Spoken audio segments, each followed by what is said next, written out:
Halo, selamat malam rekan-rekan yang saya kasih dalam nama Tuhan Yesus. Kembali bersama dengan saya Feby Timotius dari Bara Digital Ministry. Hari ini kita akan melanjutkan sesi yang ke-44 dari surat Efesus, yaitu relasi suami istri dari perspektif rahasia ilahi. Nanti kita akan melihat di pasal 5 ayat 31 sampai 33 yang akan dikupas tuntas oleh hambanya Pendeta Bambang Wiyanto. Karena itu rekan-rekan bisa menyimak dari awal hingga akhirnya, dan kalau ada mengajukan pertanyaan seperti baik itu di DM atau di kolom komentar, dipersilahkan. Sebelum kita akan memulai, kita mohon pimpinan Tuhan terlebih dahulu.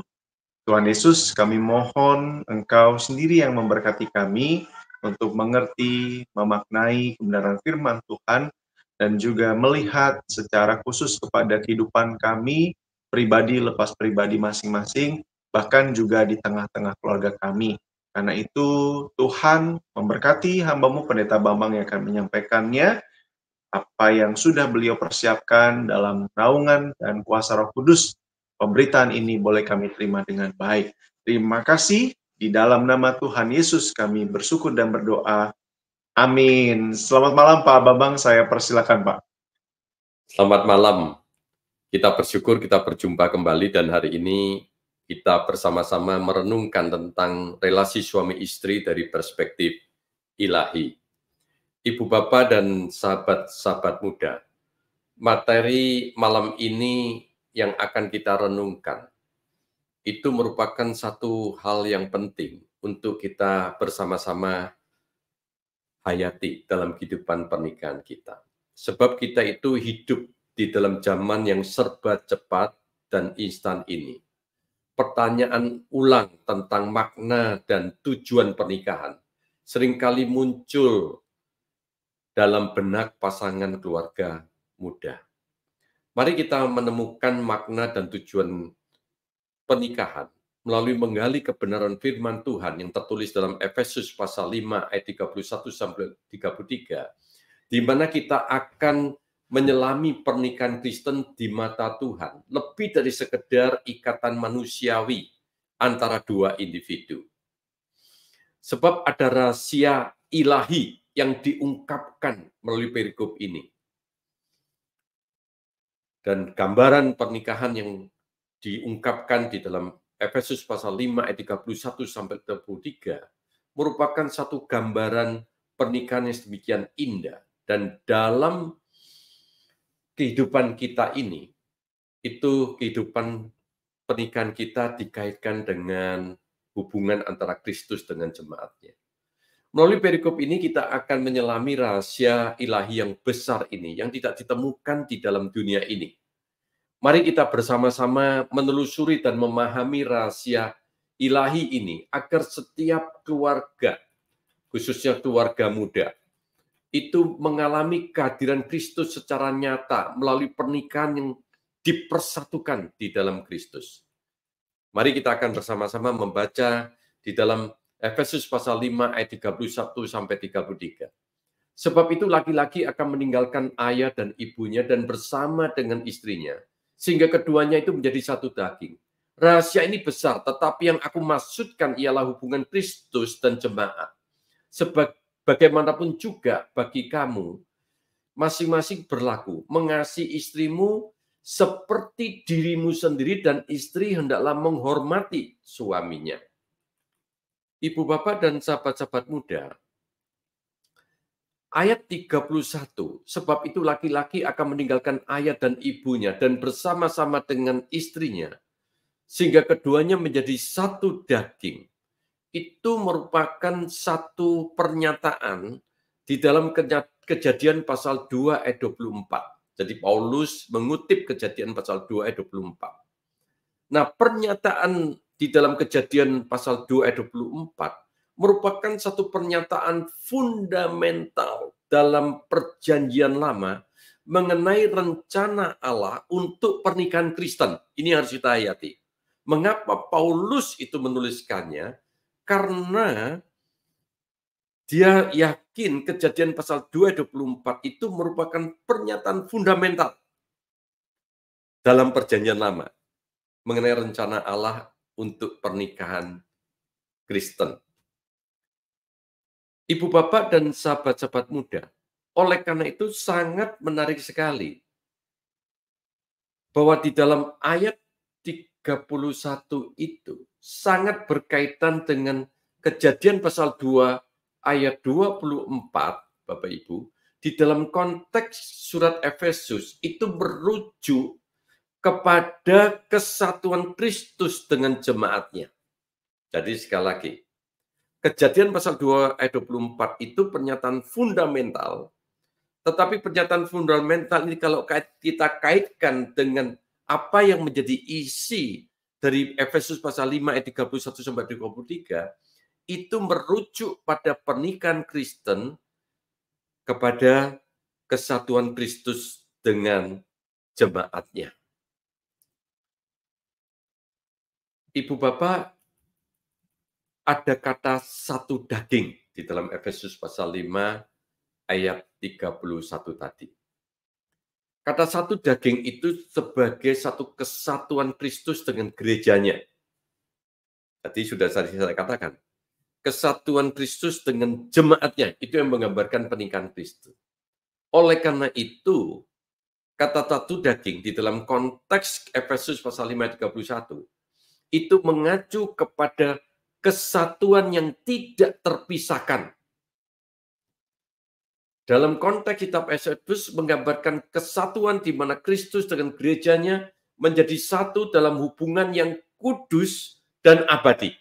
Jadi oleh karena itu, di dalam kehidupan kita harus tahu, ada kesatuan yang tidak terpisahkan hubungan yang kudus dan abadi di dalam kehidupan kita bersama dengan Kristus.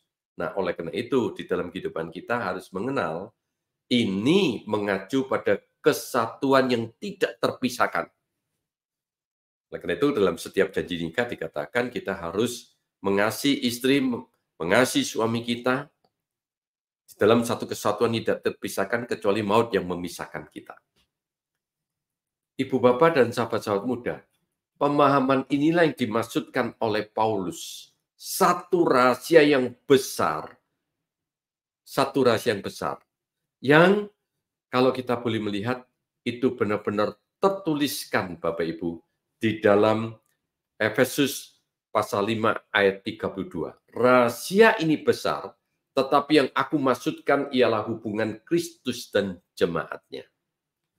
Kata rahasia ini, Ibu Bapak, mengacu kepada pemahaman rahasia yang sangat signifikan untuk dipahami di dalam relasi antara suami istri dalam pernikahan Kristen.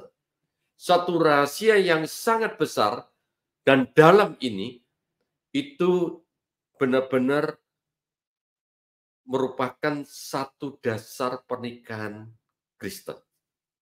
Ini merupakan satu dasar pernikahan Kristen dan khususnya relasi suami istri di dalam pernikahan yang kudus dan tidak terpisahkan itu. Dengan demikian sangat penting sekali bagi para suami istri untuk mengetahui rahasia besar ini.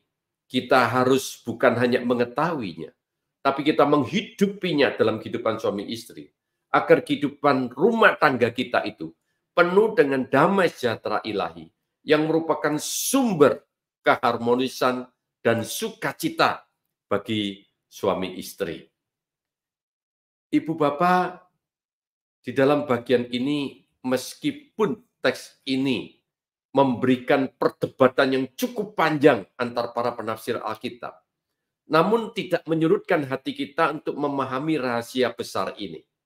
Saya lebih setuju dengan pandangan Peter O'Brien yang menjelaskan rahasia besar ini merujuk kepada relasi Kristus dan jemaat sebagai tipologi pernikahan.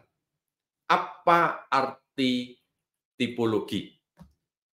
Tipologi adalah dalam konteks Alkitab merujuk kepada satu metode atau cara penafsiran di mana suatu peristiwa, orang atau tokoh Alkitab atau objek dalam Perjanjian Lama dipandang sebagai gambaran atau lambang dari sesuatu yang lebih besar yang dinyatakan di dalam Perjanjian Baru. Dengan demikian tipologi ini mencari hubungan atau analogi antara peristiwa atau tokoh atau objek dalam perjanjian lama dengan karya Kristus atau kebenaran-kebenaran rohani yang diungkapkan di dalam perjanjian baru.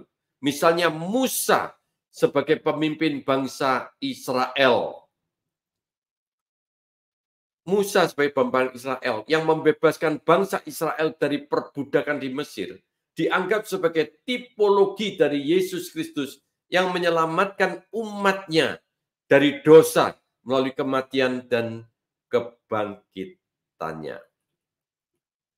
Ada satu pendapat dari Sinclair Ferguson itu mengatakan tipologi itu satu gagasan yang berkaitan dengan indikasi pola dan orang-orang dalam perjanjian baru di perjanjian yang lama dalam arti tertentu diciptakan untuk berfungsi sebagai bentuk yang telah digambarkan sebelumnya dari apa yang akan dilakukan oleh Kristus.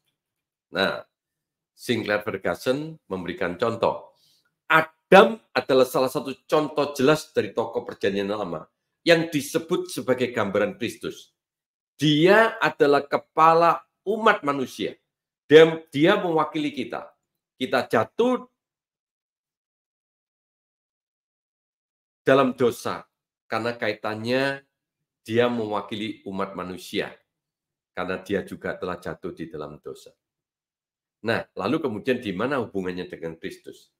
Yesus adalah kepala umat manusia yang baru. Dia mewakili kita dan kita pun mengalami kebangkitan karena dia telah dibangkitkan. Meskipun demikian, ada perbedaannya. Misal dalam Roma pasal 5 ayat 12-21. Paulus mengatakan, Adam adalah gambaran Kristus, tetapi dia adalah gambaran Kristus yang terbalik.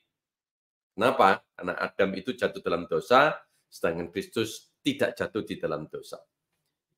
Nah, kita juga mencatat di dalam pola-pola perjanjian lama. Misalnya, Matius itu memberikan tahu kepada kita bahwa ketika Yesus dibawa dalam pengasingan di Mesir dan kemudian dibawa kembali, dia memenuhi nubuat Nabi Hosea.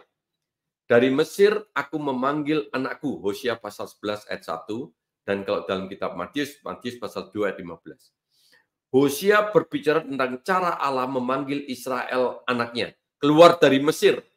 Nah, ini merupakan satu tipologi. Nah, tipologi ini tidak hanya berfokus pada interpretasi literal, tapi juga maknanya simbolis dan spiritual yang terkait dengan keselamatan dan pengudusan melalui Kristus, di mana dalam ayat 33 dari Efesus pasal 5 ini menggambarkan hubungan yang mendalam antara pernikahan Kristen dalam konteks perjanjian lama dan perjanjian baru, di mana perjanjian lama dan perjanjian baru itu saling melengkapi dalam pemahaman teologis pernikahan Kristen. Nah, ini sangat dalam, Bapak Ibu. Tentunya ini merupakan sesuatu yang harus kita pelajari. Nah, sekarang kita akan melihat tipologi Kejadian pasal 2 ayat 24, Bapak Ibu. Kejadian 24 dikatakan, sebab itu seorang laki-laki akan meninggalkan ayahnya dan ibunya dan bersatu dengan istrinya, sehingga keduanya itu menjadi satu daging. Dalam Kejadian pasal 2 ayat 24, pernikahan antara Adam dan Hawa itu menggambarkan penyatuan dua individu, yaitu Adam dan Hawa menjadi satu daging. Ayat ini menekankan pentingnya ikatan pernikahan sebagai institusi yang diciptakan dan ditetapkan oleh Allah, di mana suami dan istri bersatu di dalam kesatuan yang mendalam dan intim. Ibu Bapak, ini merupakan satu pernyataan yang penting yang harus kita hayati. Oleh karena itu kita melihat Bapak Ibu, bahwa John Stott itu memberikan ulasan yang sangat menarik. Di mana dia menjelaskan ada pandangan romantis yang melihat pernikahan hanya sebagai satu hubungan yang mesra, yang timbal balik, yang memuaskan pasangan istri. Ada pula pandangan yang sudah melembaga, yang melihat pernikahan hanya sebagai satu status sosial. Orang Kristen menghidupkan kembali pengertian bahwa hidup dalam pernikahan merupakan panggilan Allah. Jadi sebetulnya orang Kristen itu seharusnya melalui Kejadian pasal 2 ayat 24 itu menghidupkan dalam pengertian pernikahan itu merupakan panggilan Allah yang memberi kepada pasangan itu sarana kasih karunia Allah. Pernikahan itu sarana kasih karunia Allah, sarana anugerah Allah, Allah yang membentuk rumah tangga itu. Melalui pernikahan kasih setia ilahi dapat diperlihatkan kepada dunia. Nah, oleh karena itu, jadi kehidupan pernikahan Kristen harus dihayati di dalam konteks ini panggilan Allah sebagai sarana kasih karunia Allah, di mana kasih setia ilahi harus, sekali lagi, harus menjadi sumber kasih setia dari setiap pasangan Kristen yang kemudian dapat kita perlihatkan kepada dunia ini. Nah, ini rahasia besar yang luar biasa. Sehingga orang di dunia itu melihat rahasia besar pernikahan Kristen itu. Bapak Ibu, hari ini betapa sedihnya semakin banyak pernikahan Kristen tidak menjadi kesaksian dunia. Kehancuran rumah tangga Kristen terjadi karena mereka tidak menghayati pernikahan sebagai panggilan Allah yang sakral, di mana kedua pasangan itu dipersatukan dengan ikatan kasih setia Allah yang menjadi sumber ikatan kasih setia mereka, yang tidak akan mudah terputus atau diputuskan oleh keadaan dunia. Sebaliknya justru sedemikian erat pernikahan Kristen itu diperlihatkan kepada dunia. Setiap pasangan seharusnya tidak mengandalkan kasih karunia Allah, bukan mengandalkan kekuatan diri sendiri di dalam membangun kasih setia di antara mereka berdua.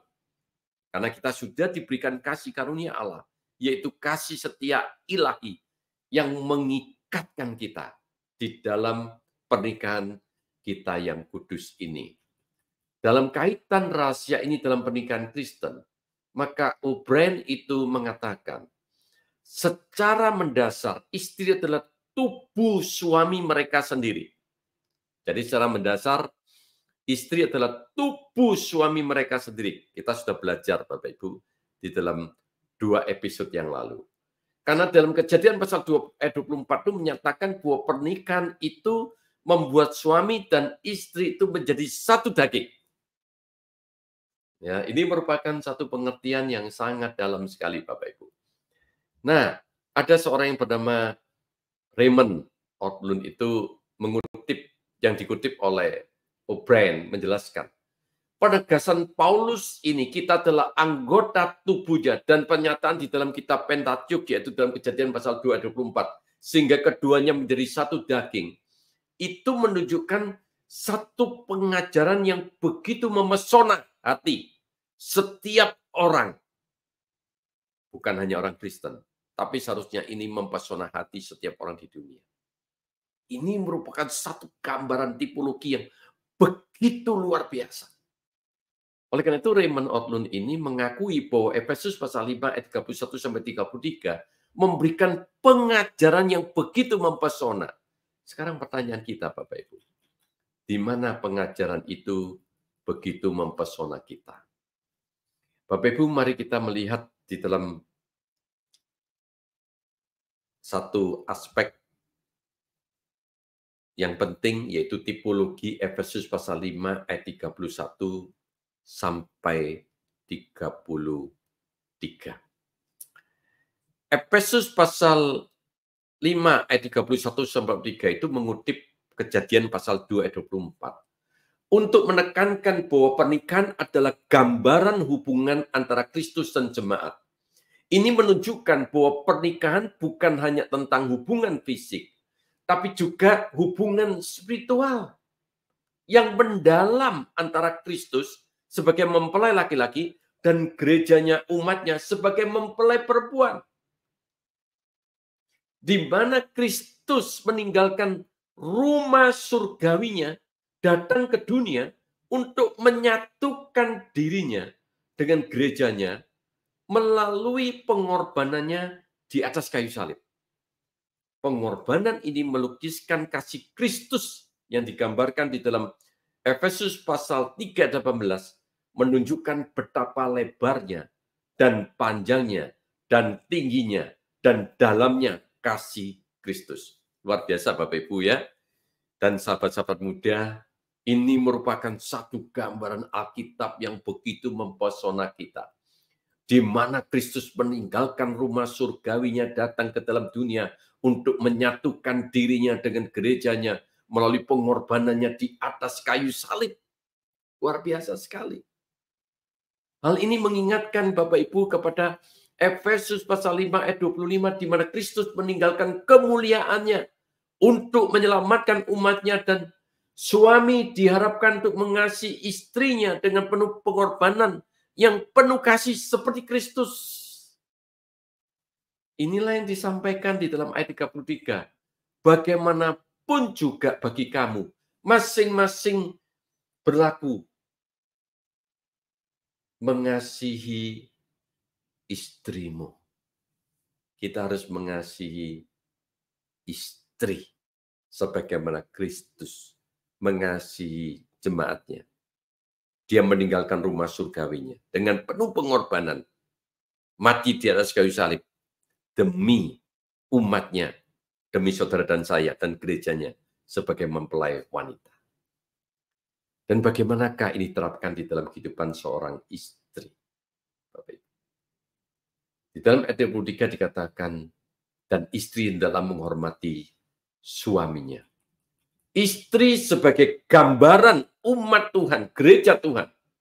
Di mana dalam Efesus pasal 5 ayat 22, istri diminta tunduk, yang menggambarkan jemaat atau gereja tunduk kepada Kristus dalam segala hal. Ini bukan ketertundukan yang mematikan kemandirian, tapi relasi kasih yang sangat intim dengan segala respek kepada suaminya. Bapak Ibu, bukankah kita juga harus punya relasi yang intim dengan Kristus? Dan kita dengan penuh hormat kepada Kristus. Luar biasa Bapak Ibu, mempesona sekali lagi pelajaran Efesus pasal 5 ayat 31 sampai 33. Ibu Bapak melalui penggalian pemahaman Efesus 5 ayat 31 sampai 33 ini, maka menimbulkan kesadaran teologis.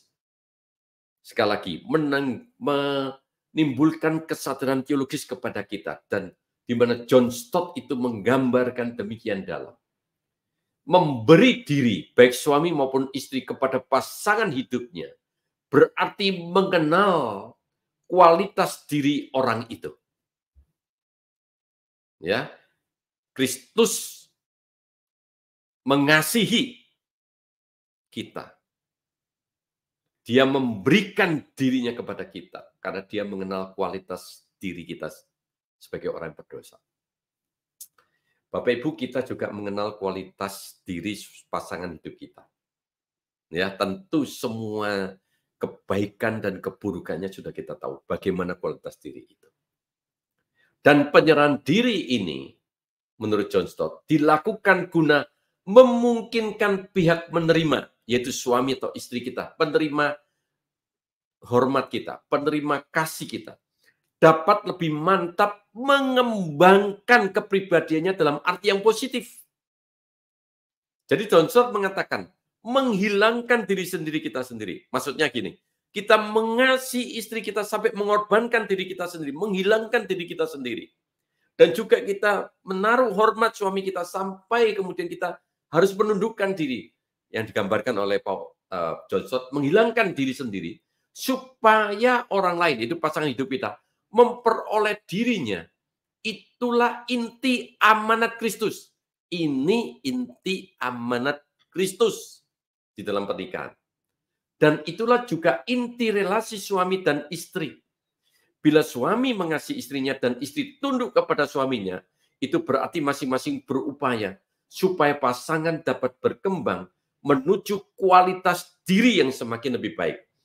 Diperlengkapi sesuai dengan bakatnya, kebutuhannya, sesuai dengan apa yang ada dalam dirinya, di dalam perlengkapan yang harmonis sebagai laki-laki dan perempuan. Wah, luar biasa Bapak Ibu, apa yang disampaikan oleh John Stott. Bapak Ibu, Efesus pasal 5 ayat 31 sampai 33 sudah kita pelajari. Oleh karena itu, saya mencoba untuk mendrive, untuk menantang setiap keluarga pada saat ini. Mari kita kembali kepada satu panggilan Tuhan. Jadikanlah pernikahan Anda sebagai sebuah mimbar di mana kasih Tuhan itu dinyatakan. Jadikan rumah tangga Anda sebagai tempat di mana anak-anak Anda melihat dan merasakan kehadiran Kristus, kehadiran kasih Kristus yang nyata. Tidak ada keluarga yang sempurna. Sekali lagi, keluarga kita tidak sempurna, termasuk keluarga saya tidak sempurna. Keluarga siapapun tidak sempurna. Tetapi setiap kita dipanggil untuk berjuang dengan kekuatan dari Tuhan. Berjalan bersama di dalam kasih dan kebenarannya. Mulai hari ini, buatlah sebuah komitmen untuk membangun pernikahan yang kokoh di atas fondasi firman Tuhan. Dan izinkan Tuhan leluasa melalui kuasa Roh Kudus yang melakukan perkara yang besar melalui kehidupan keluarga Anda saat ini. Dunia sedang memperhatikan lewat pernikahan kita. Mari kita tunjukkan kepada dunia bahwa kasih Allah itu nyata, tidak terbatas, dan mampu untuk mengubah segalanya. Tuhan memberkati keluarga Anda sekalian. Amin. Baik, terima kasih Pak Bambang, ini penjelasan yang sangat lugas ya. Ini melengkapi minggu lalu, beberapa waktu lalu tentang hal ini, tapi ini merujuk ke lebih spesifik tentang suami istri yang saling harusnya melengkapi satu dengan yang lain. Dan ini kan seharusnya demikian ya Pak ya, suami atau pasangan kita lah yang seharusnya melengkapi satu dengan yang lain, bukan hal yang lain, bukan seminar, bukan motivasi, meskipun itu bukan sesuatu yang salah ya, tapi kan kalau kita belajar, seharusnya orang terdekat kita. Lalu kebenaran firman Tuhan itu yang menjadi pondasi untuk kita saling melengkapi tadi, bukan hanya teknologi. Dan sekali lagi, bukan sesuatu yang salah, tetapi seringkali itu jadi terbalik gitu Pak di zaman sekarang. Nah, bagaimana Pak hal ini bisa kita terapkan dalam kehidupan sehari-hari di tengah-tengah dalam tanda kutip ancaman atau godaan untuk melihat sesuatu yang lain sebagai sesuatu yang bisa memotivasi atau memperkaya diri kita, Pak? Ya, yang pertama tentu kalau kita melihat dari seri bara ya, Efesus pasal 5 ayat 22 sampai 33 ini, dari berbagai perspektif itu, kita melihat bahwa sebetulnya kesimpulan yang dapat kita simpulkan sampai dengan ayat 33 ini adalah Kristus itu melalui Paulus itu menegaskan ya, melalui Paulus dengan Efesus pasal 5 ayat 23 itu dia menuliskan seperti itu. Bahwa sebetulnya di dalam kehidupan setiap kita itu harus memandang pernikahan itu dari perspektif di mana Kristus itu mengasihi jemaatnya. Dan bagaimana kemudian Kristus itu mengorbankan dirinya dengan satu maksud supaya setiap umat orang yang berdosa yang sudah mengalami penebusan dengan dosa, relasi itu menjadi pulih kembali. Saya pada waktu menghayati sampai dengan ayat 33 itu, dan kita menghayati bahwa kita adalah keluarga yang tidak sempurna semuanya. Sebetulnya kata relasi itu menjadi poin utamanya. Ya. Yang pertama, relasi dengan Tuhan itu harus kita perbaiki. Kalau di dalam konflik rumah tangga, di dalam diri kita, itu terjadi, maka tidak ada jalan lain, tidak jalan keluar lain. Harus kembali diperiksa bahwa apakah relasi kita selama ini dengan Tuhan juga sudah baik atau belum. Bagaimana kita relasi dengan sesama bisa lebih baik kalau relasi kita dengan Tuhan tidak baik. Jadi fondasi tentang hal ini itu sangat penting untuk kita bersama-sama perbaiki. Lalu kemudian tadi dikatakan bagaimana kemudian dalam kehidupan rumah tangga kita itu menjadi satu kehidupan rumah tangga yang lebih baik. Maka yang kedua yang harus kita lakukan adalah bahwa di dalam pernikahan Kristen itu kita itu sudah diatur oleh Tuhan melalui ayat 22 sampai 33. Bagaimana sih sikap istri terhadap suami, sikap suami terhadap istri. Nah, mengapa itu semua diatur? Kalau kita melihat di dalam perspektif sampai dengan ayat 33, maka tentunya kita mengambil satu kesimpulan bagaimana kemudian melalui keberadaan diri kita itu, melalui sikap kita kepada suami dan istri itu memberikan satu dampak yang positif untuk di mana masing-masing pasangan itu dapat dalam tanda petik meningkatkan kualitas diri pasangannya masing-masing. Nah, saya pikir ini merupakan satu fondasi landasan bagaimana seorang yang akan bisa memperbaiki kualitas pribadi orang lain kalau dia tidak mengasihi. Ya. Kemudian bagaimana seorang bisa memperbaiki kualitas diri satu dengan yang lain kalau dia tidak respect terhadap pasangannya. Nggak bisa. Ya. Misalnya begini, kalau saya tidak mengasihi seseorang, misalnya, bagaimana mungkin saya itu punya pikiran bagaimana kehidupan mereka itu apa dapatnya, kemudian kita itu mau katakanlah kalau dia salah, kalau dia memang benar-benar memiliki kekurangan, kita itu mau mencoba untuk memperbaikinya. Nggak mungkin gitu ya. Karena kita pikir, ya ngapain saya nggak lakukan. Jadi oleh karena itu dalam kehidupan kita, maka perlu ada satu kesadaran yang penting. Yang pertama, tentunya relasi dengan Tuhan itu harus kita perbaiki. Itu yang pertama. Yang kedua adalah, yang penting adalah, di dalam sikap kita mengembangkan untuk mengasihi dan menghormati pasangan hidup kita, maka disitulah sebetulnya kita bersama-sama secara tidak langsung akan memperbaiki hubungan, kita lebih mudah untuk berkomunikasi, kita lebih mudah untuk mengungkapkan isi hati kita, dan kemudian disitulah kita akan masing-masing semakin terbuka, ya, kita akan semakin terbuka mengungkapkan apa adanya, apa yang tidak kita senangi dengan pasangan hidup kita, apa yang kemudian kita sangat mencela, apa yang dilakukan oleh pasangan hidup kita, semuanya itu akan mudah dikomunikasikan melalui dua sikap tadi.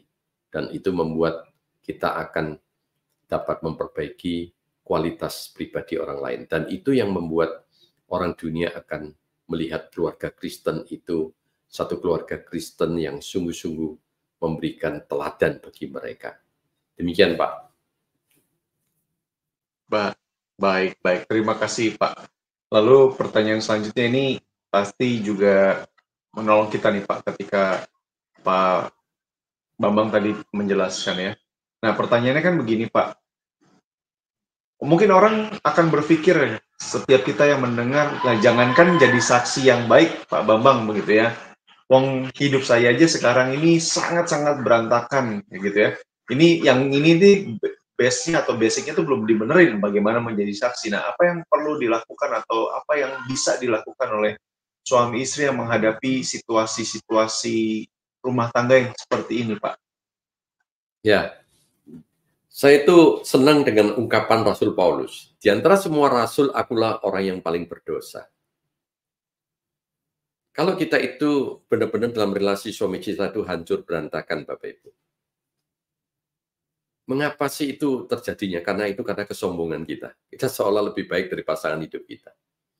Tapi boleh enggak kita itu pada hari ini belajar seperti yang dinyatakan bahwa katakanlah Efesus pasal 5 ayat 22-23 itu dari perspektif kita itu mengakui diri kita adalah orang yang paling berdosa. Jadi kita merasa kita orang berdosa dan kita tidak menuduh suami kita yang paling berdosa. Kita adalah orang berdosa dan kita tidak menuduh istri kita orang yang paling berdosa. Sehingga pada waktu kemudian kita mengakui diri kita orang yang berdosa, kita mohon pengampunan dari Tuhan. Ya, pada waktu kita sungguh-sungguh memohon pengampunan dari Tuhan,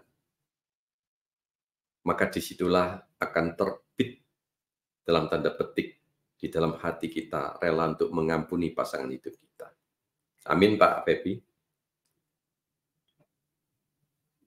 Ini satu hal yang penting yang harus bersama-sama kita hayati. Ya. Jadi kita harus mengaku kita adalah orang yang tidak sempurna, termasuk diri saya tidak sempurna.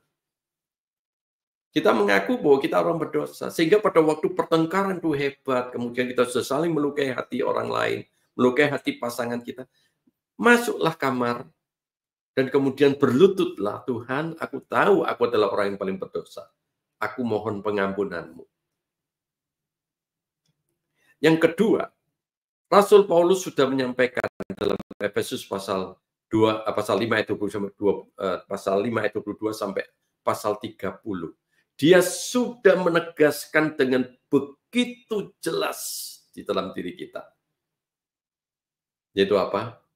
Yaitu di dalam diri kita itu seharusnya sebagai pasangan hidup kita, pada waktu kita melukai pasangan hidup kita, kita sendiri merasa juga terluka hati kita. Itu yang seharusnya hidup di dalam diri kita. Karena kita itu menjadi satu daging. Kita itu menjadi satu daging. Pada waktu kita mengasihi istri kita sebagai seorang suami, itu berarti kita baru mengasihi diri kita sendiri. Karena dia pasangan hidup kita.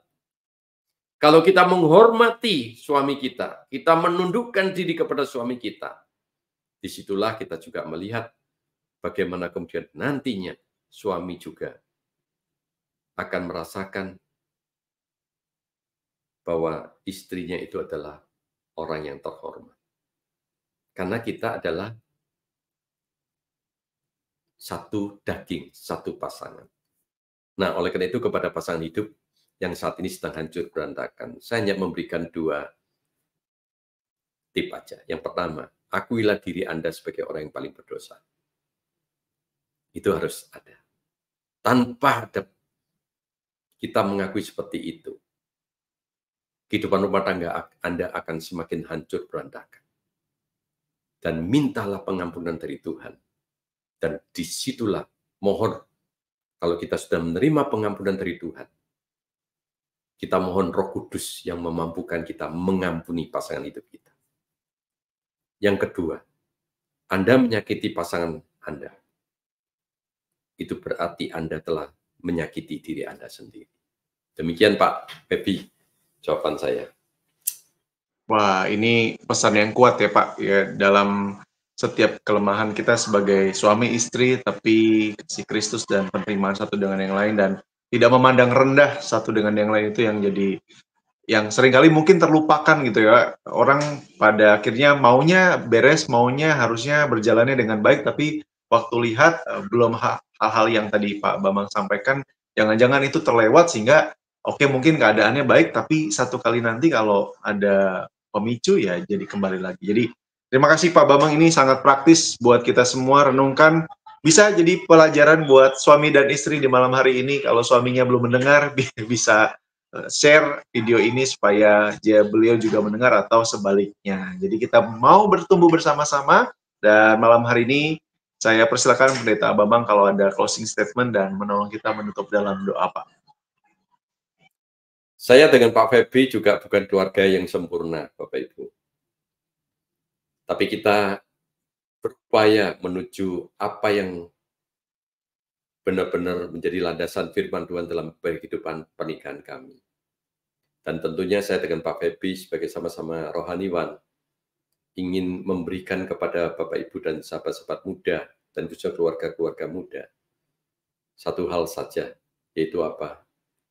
Mari kita bersama-sama menghayati pernikahan itu sebagai panggilan Allah. Satu panggilan Allah yang kudus. Dan marilah kita membawa rumah tangga kita ini menjadi saksi bagi keluarga-keluarga yang ada di dunia ini. Walaupun mengalami keterbatasan, tapi marilah kita memohon kuasa Roh Kudus memampukan kita membawa keluarga kita menjadi saksi bagi dunia ini. Amin. Bapa yang di surga, kami sungguh bersyukur kami boleh bersama-sama belajar kebenaran firman-Mu. Bagi keluarga-keluarga yang saat ini sedang bergumul, Tuhan, Engkau taruh belas kasihan kepada mereka. Berikan satu hati bagi mereka untuk mau, ya Tuhan, bertobat di hadapan-Mu dan memperbaiki keluarga mereka. Terima kasih Bapa, demikian kami berdoa, doa ini jauh dari sempurna, yang kami alaskan di dalam nama Tuhan Yesus Kristus. Amin.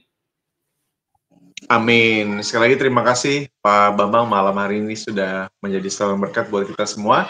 Terima kasih juga atensi dan kesediaan teman-teman untuk bersama-sama belajar dengan kami. Saya Feby Timotius bersama dengan kerabat yang melayani di balik layar dan Pendeta Bambang juga. Kami undur diri, Tuhan berkati kita semua. Amin.